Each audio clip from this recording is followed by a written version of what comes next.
आज यहां पाकुड़ जिला के बाजार समिति के इस मैदान में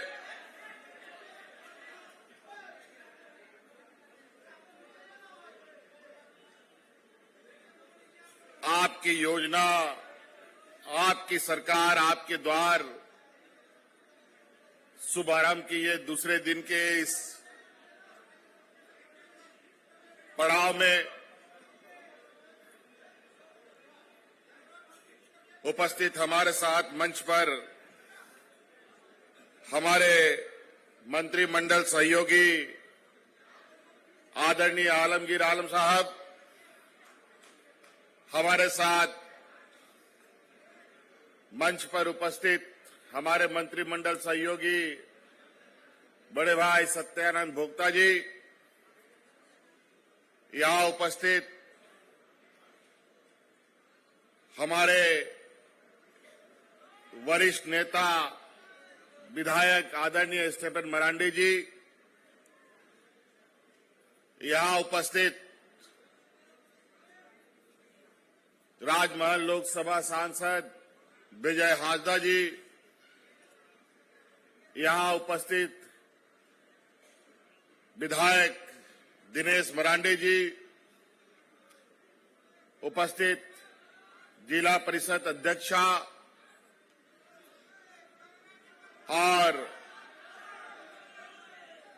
जिला के सभी वरीय पदाधिकारीगण और विशेषकर यहां आए हुए आप सभी माताएं, बहनें, नौजवान साथी, बड़े बुजुर्ग, आवरण गोबवा बोया मिश्रा मजियाड़ाम गुड़ित नायके को सभी को सबसे पहले मेरी ओर से जोहार।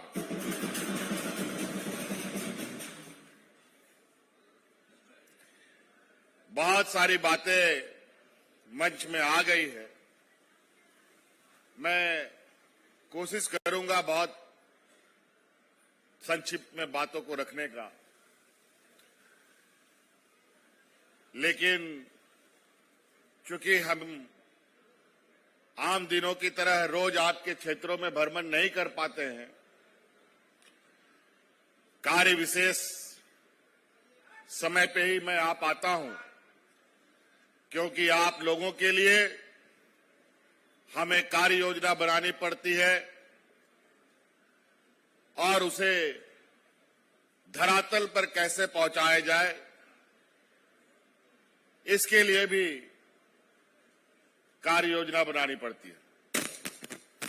आज उसी के तहत सरकार आपके द्वार कार्यक्रम के इस तीसरे चरण का शुभारंभ हम लोगों ने इस राज्य के ऐतिहासिक स्थल सिद्धू कान्हू चांद भैरव फूलो जानो के जन्म स्थल से भोगनाडीह से प्रारंभ किया है।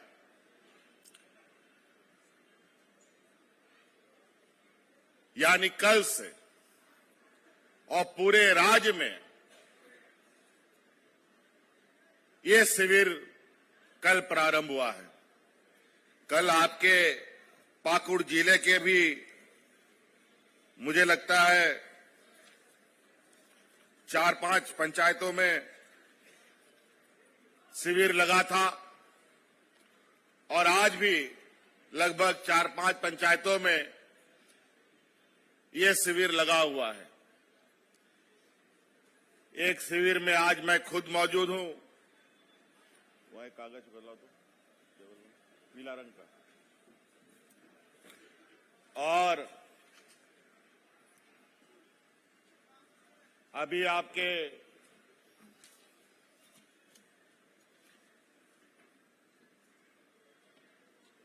दादापुर में एक शिविर लगा हुआ है, सूरज बेड़ा में एक शिविर लगा हुआ है, बाबू दहा महेशपुर में एक लगा हुआ है, पकुड़िया के डोमनगढ़िया में भी ये शिविर चल रहा है। और एक शिविर में आज हम लोग हैं। उसके बाद फिर आपके इसी तरीके से लगभग 26 अगले महीने के 26 तारीख तक ये कार्यक्रम को चलना है। अभी हम मोबाइल देख रहे थे तो कई जिलों से वहां के उपायुक्त, वहां के पदाधिकारीगण विभिन्न इन शिविरों के खबरें को व्हाट्सएप के माध्यम से, ट्विटर के माध्यम से संदेश भेजने का काम कर रहे हैं। काफी उत्साहवर्धक संदेश भी देखने को मिल रहा है। कई जगह के गरीब गुरबा लोगों का समस्या उसी पंडाल में तुरंत हो जा रहा है। किसी को पेंशन मिल रहा है, किसी को सावित्रीबाई फुले की योजनाएं मिल रही हैं, बच्चियों को साइकिल खरीदने के लिए पैसे दिए जा रहे हैं, कई तरीके की योजनाएं। और वहीं हमारे विपक्ष लोग लगे हैं कि इस सरकार से कोई उम्मीद नहीं। मैं आप लोगों से जानना चाहता हूं, वर्तमान सरकार से आप लोग खुश हैं कि नहीं? हम आप लोगों से जानना चाहते हैं कि हमारे बुजुर्गों को पेंशन मिलता है कि नहीं मिलता है? थोड़ा आवाज कम है, मिलता है कि नहीं मिलता है? हमारी विधवा महिलाओं को पेंशन मिलता है कि नहीं मिलता? हमारे गरीबों को धोती साड़ी मिलता है कि नहीं मिलता? बताओ। इतना जोर से लोग चिल्ला रहा है, फिर भी एक आदमी अलग भोंपू बजाए हुए घूम रहा है। अजीब हालत। खैर कोई बात नहीं, इसका मतलब है कि उसकी बातों पर ध्यान नहीं देना है। आप लोग भी मत दीजिए और आपके भरोसे हम भी नहीं देंगे।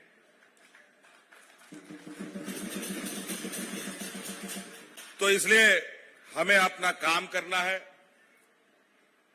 2021 में हम लोगों ने पहला गठरी बांध करके आपकी योजना, आपकी सरकार, आपकी द्वार कार्यक्रम प्रारंभ किया था।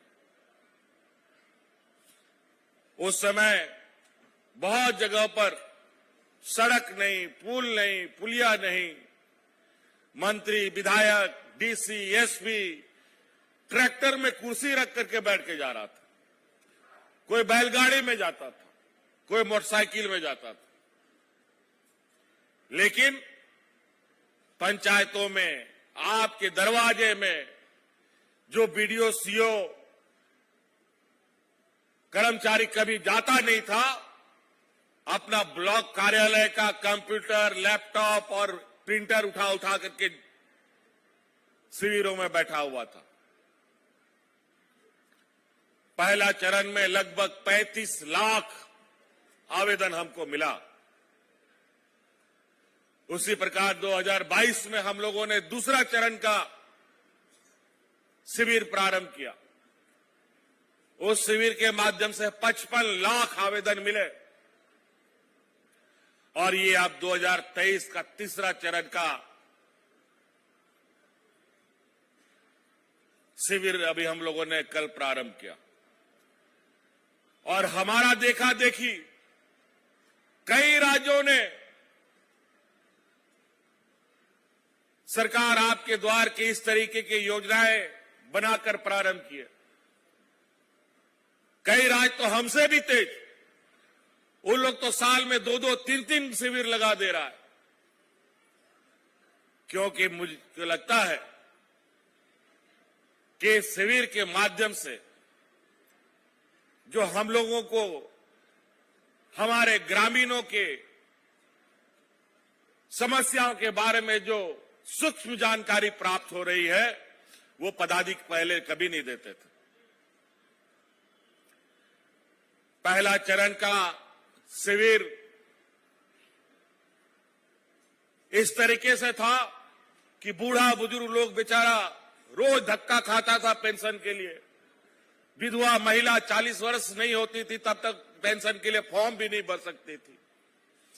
विकलांग बेचारा लोग 18 साल का नहीं होता था, उसको पेंशन नहीं मिलता था। हर चीज में कैप लगा हुआ था, इससे अधिक पेंशन नहीं मिलेगा। इतना पेंशन का भरमार आ गया और इस बात की जानकारी हमें थी कि पेंशन को लेकर समस्याएं आएंगी, क्योंकि इस समस्या का समाधान राज्य अलग होने से